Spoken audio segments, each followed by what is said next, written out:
This video is about the cell surface of cancer cells. It's a molecular biology portion, a small portion related to the cancer and its related information, like the cell surface of cancer cells. In view of the many biomedical implications, the study of the cancer cell is of paramount importance in cell and molecular biology. The subject could have been treated in a holistic manner in a special chapter. However, we prefer to analyze the special characteristics of the cancer cell as they differ from the normal cell in their various cellular components. For this reason, considerations on the cancer cell will be found in those chapters related to cell surface, the cytoskeleton, the nucleus, and the chromosomes. The molecular biology of cell transformation, the change from normal to cancerous, will be discussed later. In this session, we will consider viruses as oncogenic cancer producing agents. So, cancer cells are characterized by an uncontrolled cell growth, invasion of other tissues, and dissemination of other sites of the organism, producing secondary tumors. All of these characteristics suggest that cancer cells have escaped from the controls that regulate normal growth. Cancerous tumors are monoclonal, derived from the divisions of a single cell which has been transformed into a cancer cell. So, tumors are monoclonal. Then, cancer cells are structurally and biochemically different from normal cells. For example, the karyotype is frequently abnormal with changes in chromosome number or with chromosomal alterations. Malignant cells generally have a higher glycolytic activity in cytoskeleton, which is composed of a network of microtubules, actin microfilaments, and intermediate filaments, is reduced or disorganized. In this session, we discuss the changes in the plasma membrane with special reference to the cell coat, which, as we have seen, plays a prominent role in growth control and cell to cell interaction. So, surface changes in cancer cells. Cancer cells undergo many changes in the plasma membrane, especially in the cell coat. In culture, they show more electrophoretic mobility owing to the increased number of negative charges provided by a more abundant amount of glycosaminoglycans in the cell coat. Many cancer cells show electrical uncoupling owing to the disappearance of gap junctions. Another difference is demonstrated by the use of lectins that bind to glycoprotein receptors. In cancer cells, these receptors tend to diffuse more easily within the lipid bilayer than they do in normal cells. This greater diffusibility of receptors, which is also found in normal cells during mitosis, may be caused by disorganization of the microfilaments that normally are attached to the plasma membrane and that reduce the mobility of receptors. Differences also exist in the glycolipid and glycoprotein content, in a reduction in the amount of gangliosides and in their enzymes of synthesis. In cells transformed from cancer, certain proteins of the membrane disappear and sugar uptake increase. Cancer cells frequently release intracellular enzymes to the medium, indicating leakage from cell membranes. A major protease secreted by cancer cells acts on plasminogen and converts it into plasmin. Plasmin is a proteolytic enzyme that dissolves blood clots and also removes exposed protein groups at the cell surface. In plasminogen, if plasminogen is removed from the medium, the morphology of cancer cells return to normal. Frequently, cancer cells carry new antigens not present in normal cells. For this reason, they can induce an immunological response that, in certain favorable conditions, may eliminate the cancer cell. The production of specific antibodies against such antigens could be a way of controlling some tumors. Then, cancer cells and ion transport. One important difference between normal cells and cancer cells is their method of metabolizing iron and trace metal ions. They transport the liver ion to the cells through transferrin, a glycoprotein present in blood plasma. that binds the metal and associates it with specific transferrin receptors on the cell membrane. These receptors are glycoproteins consisting of two 95,000 Dalton subunits bound by disulfide bonds. After its penetration inside the cell, the iron binds to other proteins such as ferritin and is deposited for use in many enzymatic systems like cytochromes.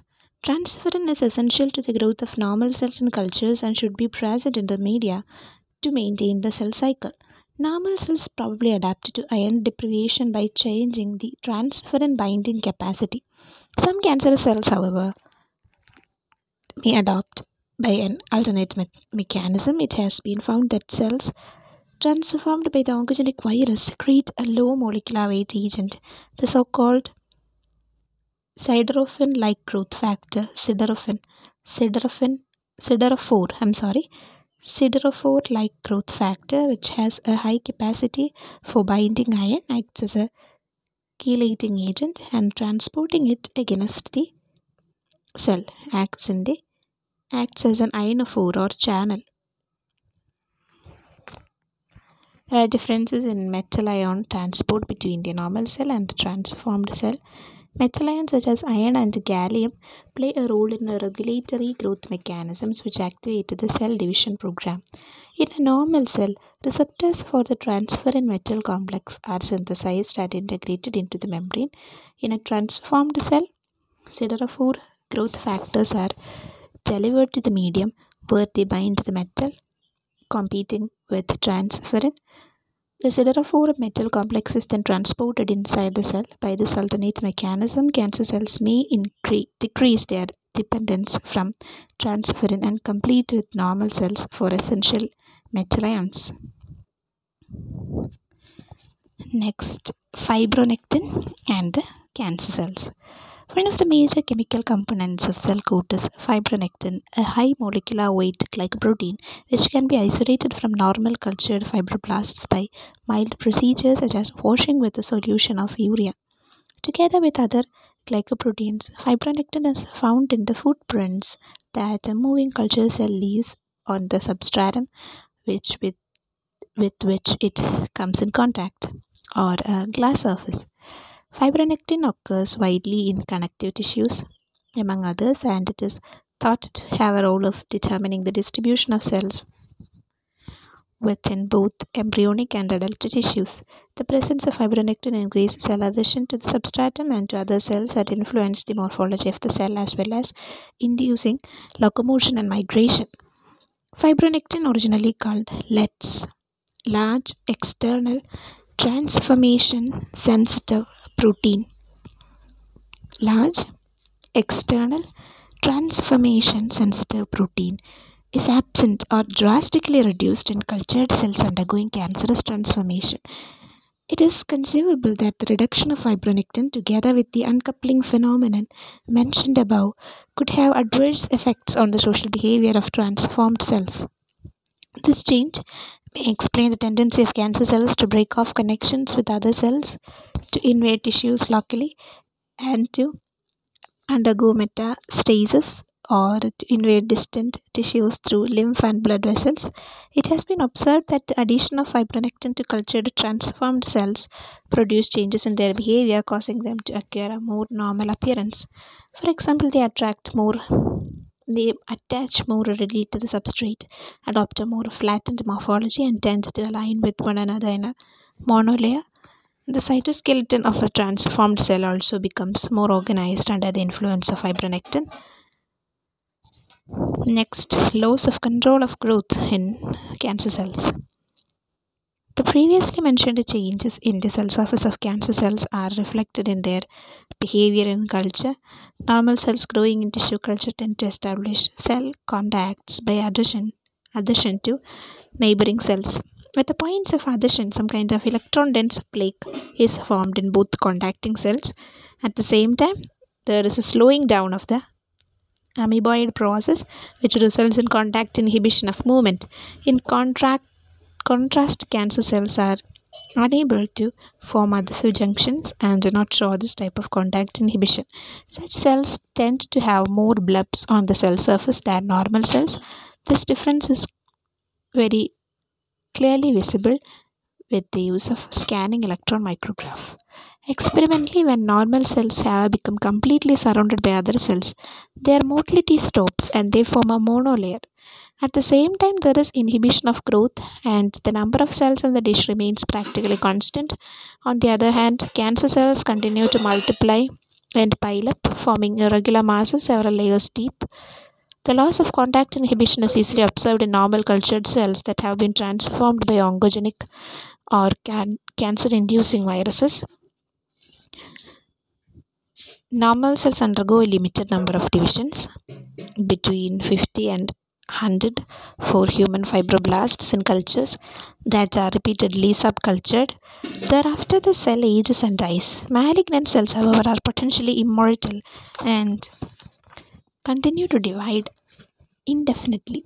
In vivo, malignant cells act as if the body is a culture medium serving for their nutrition.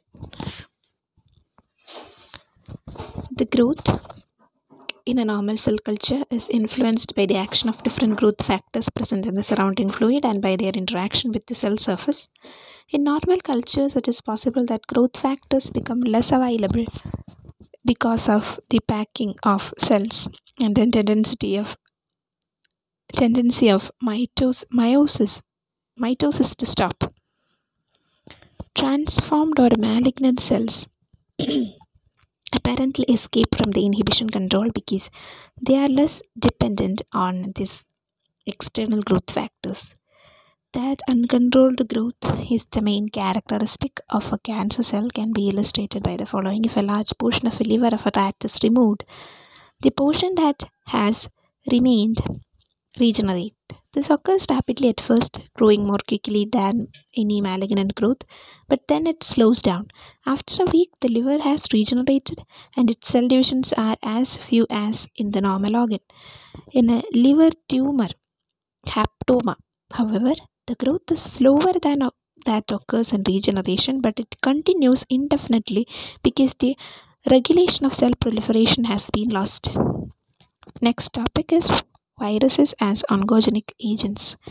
Numerous chemical, physical, and biological stimuli are able to convert a normal culture into a cancerous one through a process called transformation. The study of these oncogenic agents is important because it may hint the solution to the problem of spontaneous cancer in man. Throughout this book, we refer to carcinogenic agents, all of which affect the DNA by changing its nucleotide sequence and by causing mutations.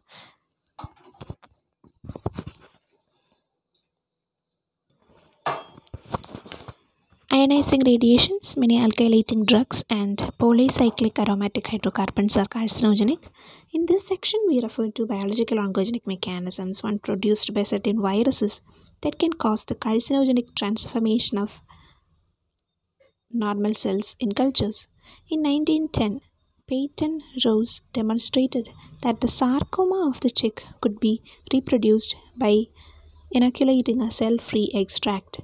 The oncogenic agent was later recognized to be a virus. It is now known that different viruses may produce this transformation. This may be viruses that contain either DNA or RNA. In both cases, the virus is able to infect and to transform the cell. The viral genome becomes integrated and hidden in the cell host DNA, and both of them undergo replication at each cell's division. In addition, the viral genome is able to produce RNA transcription and special proteins by translation, which can be detached in the transformed cell. Among the DNA viruses, the most frequently studied are polyoma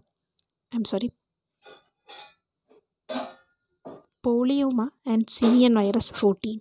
Simian virus 14. Both of these viruses are very small.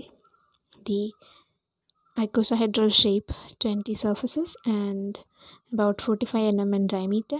The DNA molecule is circular and double-stranded. When added to a normal culture, the virus may either kill the cell and fully reproduce new virus particles in case of permissive cell, or it may become integrated into the genome of the cell case of non-permissive cell. The viral genome of SV40, simian virus 40, has a few genes that code for the viral capsid and produce a protein called T tumor antigen, which accumulates in the cell nucleus.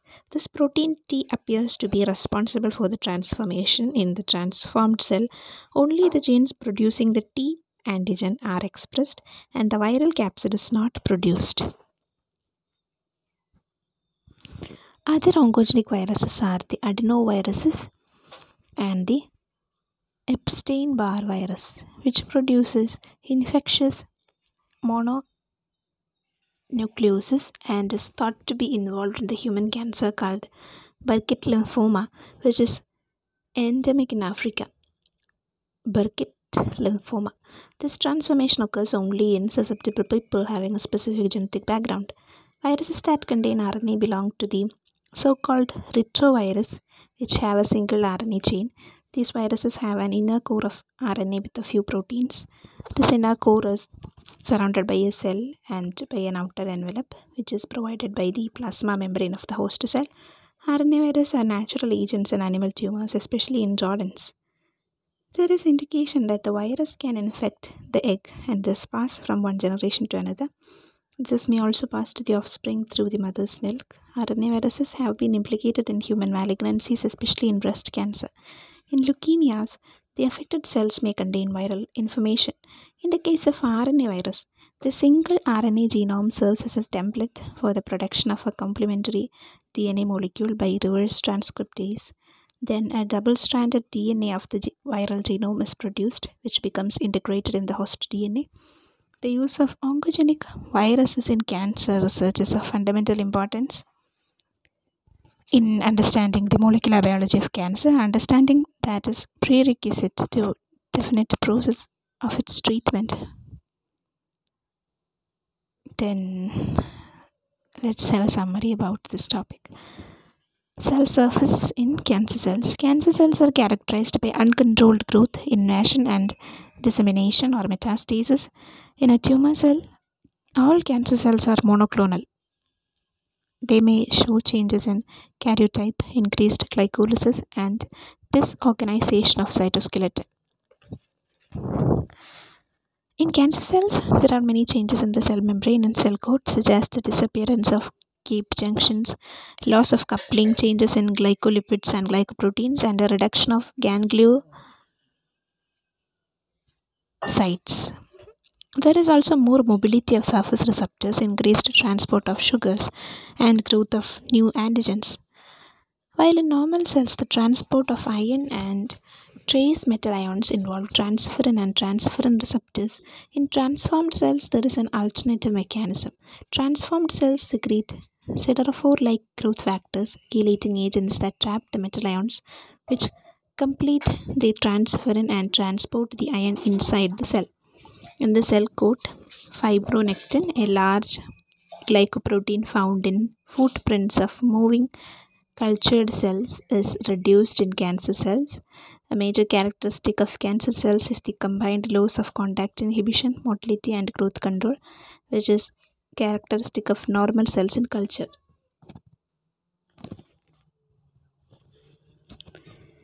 Cancer cells are immortal and tend to pile up, while normal cells die after a number of divisions and tend to form monolayers. A normal cell can be converted into a cancerous layer by a number of transforming agents, all of which affect the DNA and cause mutations. Different RNA and DNA viruses can produce transformation. Among the DNA virus, polyoma and SV40 are extensively used in experiments. Adeno and herpes virus DNA may also be involved. The RNA retroviruses are natural agents in animal tumors and can be transmitted to the offspring through the mother's milk. In all of these cases, the viral genome becomes integrated in certain regions of the host genome and is expressed in the cancer cell.